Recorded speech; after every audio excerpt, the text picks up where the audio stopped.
This is probably the closest you're going to get to a kind of horror movie here on my channel, because what I'm about to share with you is really, really, really scary stuff. It's going to impact all of us here in the UK. We're all going to be impacted by this. And I'm scared by the figures that I'm seeing, and I'm, able to manage them. I'll be able to find the funds for them. But a lot of you I know already will be struggling with costs. And this is going to make things even worse. And this is, of course, energy bills, the price cap. We now know how much prices are going to go up on the 1st of April 2022. Give us an idea of how much our bills will be for some of this year, because there's going to be another review of the price cap in late August for another change on the 1st of October. And that's likely to be up as well. That's likely to increase it once again. So what we know now isn't the full picture. But let me take you through exactly how much average bills are going to go up, how you can try and work out what that means for you, plus some of the government measures that have been announced which might mitigate some of that. And there are some savings around for you, but they're not going to completely wipe out the increase. Okay, it's really scary stuff. So the average energy bill from the 1st of April 2022 is going to increase by £693 a year. £693 on top of what you're already paying. And that's assuming that you're already on the variable rate deals. You're already paying the current price cap. If, like me, you're on a fixed deal, if you have been paying less than that, then that increase, when that fix ends, that's going to be even more. That £693 increase will be even more. That increase could even be larger still, because that's on the typical use. The cap doesn't sort of level off on like your bill cannot be any higher than this. It depends how much energy you use. So if you use more energy than the typical household, and let's face it, if that's an average, there'll be some above and some below. But if you use more, then your increase will again be even higher. Okay, 54% more than the current price cap, potentially even more than you currently pay. So what does that mean for you? What does that really sort of mean in terms of costs? Because you can't just take your current bill and add 54% to it. You need to kind of work out where you are. And we'll come to that in a second. But first of all, let me take you through some of the measures that are going to come into play throughout this year that the government have announced. The first one will take place on the 1st of April. This is for England only, okay, because it relates to council tax. Council tax doesn't apply. You'll know this if you live in Wales, Scotland or Northern Ireland. You don't get council tax, but you will get some money for similar kind of discounts on your bill. So there will be money given by the government to the devolved nations for them to give that money back. But explicitly, this is just about England, but hopefully you'll see a similar amount come to you. But this is based on the council tax bans. Now, this is essentially, well, in 1991, right? Let's go back. It's a bit of history, right?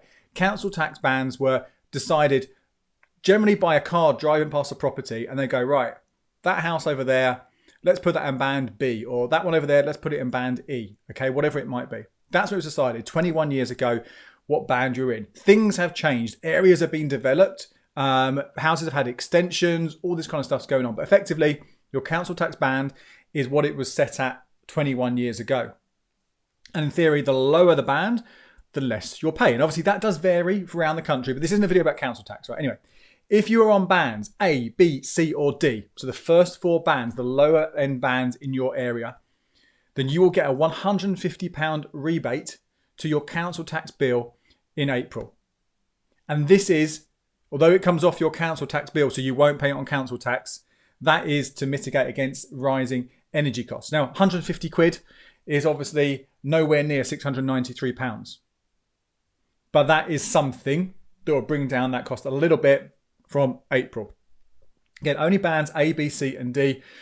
If you are on a higher band property, there is going to be a fund of cash given to local councils for them to decide whether you are someone who deserves or is eligible for cash. We don't have the details for that yet, but if you want a band E property or above, you might still be able to get some money, if not the full amount, some money towards your bills. We need to get all the details of that. I'll let you know when we get those. Also, if you don't pay council tax, because a lot of people don't pay council tax, you might be on housing benefit, you might be a student household, whatever it might be, then again, there will be ways for you to apply for that, that fund from April onwards. So that's the first one. The government say most people will get this. That council tax in England, that counts for 80% of households apparently. And obviously in the devolved nations, again, we'll see how that is distributed. We don't have the details yet, but hopefully most people will get it. And in theory, this is targeting the people who need it most, because if you're in a smaller home, that would be the implication you don't have as much income as other people do who are bigger homes, although we know that isn't always the truth. And we know there'll be lots of people who have high salaries but high outgoings who are really going to struggle as a result of this. So it won't hurt everyone, but they've tried to target it. Now, the next measure doesn't come into play until the 1st of October. This applies to England, Scotland and Wales. There will be a similar amount of cash given to people from Northern Ireland. I'm not quite sure how that's going to work right yet. But the moment this, what will happen in the autumn, when that new price cap, the next level of price cap comes into play, £200 credit will be added to your energy bills. £200. So that sounds great. Sadly, this one isn't as good as the £150 that comes in April, because this £200 is effectively a loan. The leader of the opposition said it's buy now, pay later, because they're giving you this money, but you will have to give it back. And that's going to be over 5 years. And they said it's going to be a £40 payment every year for 5 years. So it sounds like on the same time every single year, that money will be paid back rather than spread out over the whole year. So it doesn't really, it might help you in the short term, but in the longer term, you're still going to pay that back. And in fact, if you remember I said about that price cap increase in October, that's likely to be around 20%. That's the current prediction, although it could be even higher. We don't know. If it is a 20% increase, though, on what the price cap will be from April to September, then that's roughly £200. So all you will see is your bills won't increase again in October for the next 6 months.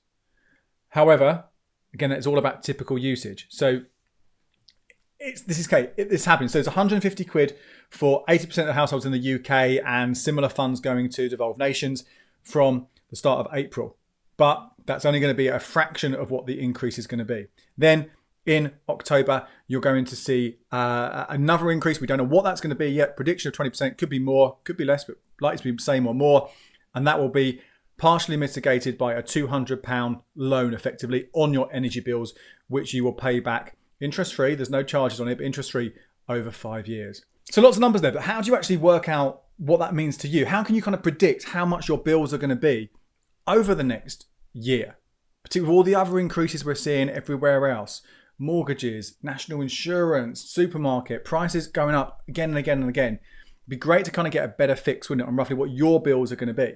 Now, there's no exact science to this because, as I say, the bill is based on your actual usage. So if you use less, either deliberately, like proactively, going to use less electricity and gas, that will bring them down. But also seasonally, if we have a mild winter, you use the heating less. If you have a really, really, really cold winter and a really, really long cold winter, then you're going to use it more often. So again, this isn't an exact science, but this will hopefully get you in a ballpark, okay, to prepare you. Because those figures are scary. I find them scary. I've got mine here and I'll show you mine in a moment, but it is scary stuff. Let's start. Let's assume that you are on a variable rate deal right now. So you're already on the price cap. This is a lot easier to work out what your increase is going to be. So your monthly payment right now, your direct debit, again, this is an average amount for the whole 12 months, even though seasonally it goes up and down. And we're going to just stick with that for this calculation. Add 54% to your monthly direct debit right now. That's how much you will pay every month between the start of April and the end of September. Okay, for that 6-month period. That's the most you will pay. Again, consumption can change it, but we're not working on that. So that'll give you an idea on that 6-month period. Now, if you are in a council tax band A, B, C or D, then you can obviously deduct that £150 rebate that's coming at the start of April as well off that amount. So that'll give you that 6 months. Then in September, October time, we know that 20%, potentially 20% increase is coming on. Could be more, could be less. But let's add 20% on. You get that figure and then take £200 off that. Yes, you're going to have to pay it off, but not just yet. So let's deduct that amount off there. Now that would give you from October until the end of March 2023.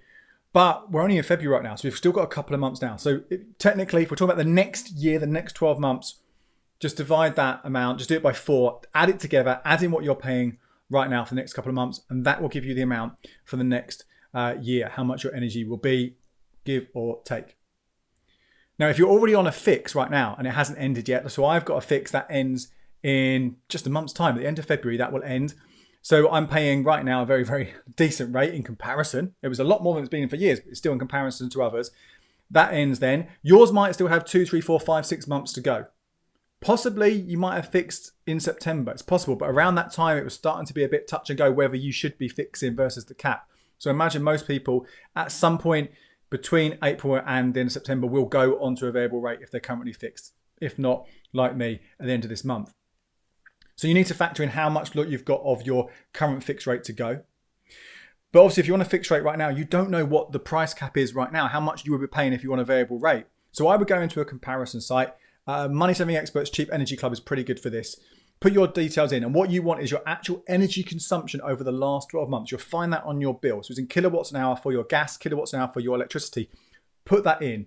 And it doesn't really matter what your current deal is, it doesn't matter who you're looking at. You just want to basically compare it for a variable rate deal, and that will tell you how much your bill will be based on this. Now, this will only apply until the end of March, because the end of March, they'll update those statistics for the new price cap.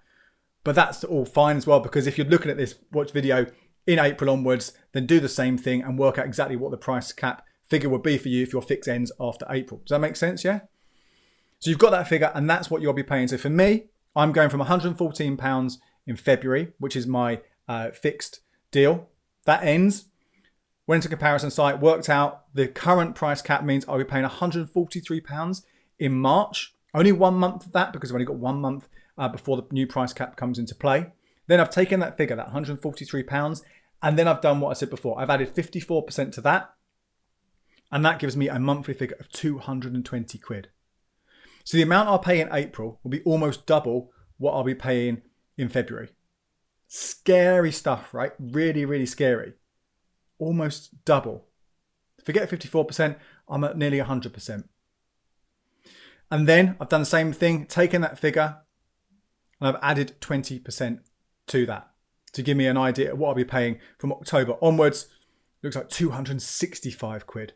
Massive amount of money every single month. So why are we paying? This is my figure. So I'm currently paying £1,367 a year. That's what I would have paid for my energy consumption over the last 12 months, more or less, right? But what I'm going to pay for the next 12 months is £2,637. Now I've got banned. I think I'm going to ban e-property, so I'm not going to get that £150 rebate. But that's fine. It should be targeting the people who really need it most. I haven't included that £200 loan in there, but let's knock £200 off there. £2,437. Yeah, that's a lot of money more that I'm going to have to pay. A lot of money. So good luck with this, trying to work out, what it is, trying to, prepare for this huge increase. I know it's going to impact so many of us really, really hard. If you are struggling, if you don't think you can afford it, already so many people can't afford their bills, let alone when this increase comes into play. There are things you can do. Talk to your energy provider. See if they can kind of, put you on a pause, so to speak. Again, you will have to pay it back, but at least they're not going to cut you off and stuff. They're aware of the situation. If there are bigger, broader money problems, if you've got debts that are eating up your kind of expenses every single month, seek free debt advice. Go to places like Step Change, National Debt Line, Citizens Advice. Go to those places and talk to them about the broader problems you've got. They might be able to get agreements in place that freeze or reduce or maybe even wipe out some of those other debts, freeing up cash for energy. So you're not having to choose between heating and eating. You can heat your house, you can put the lights on, and you can buy food.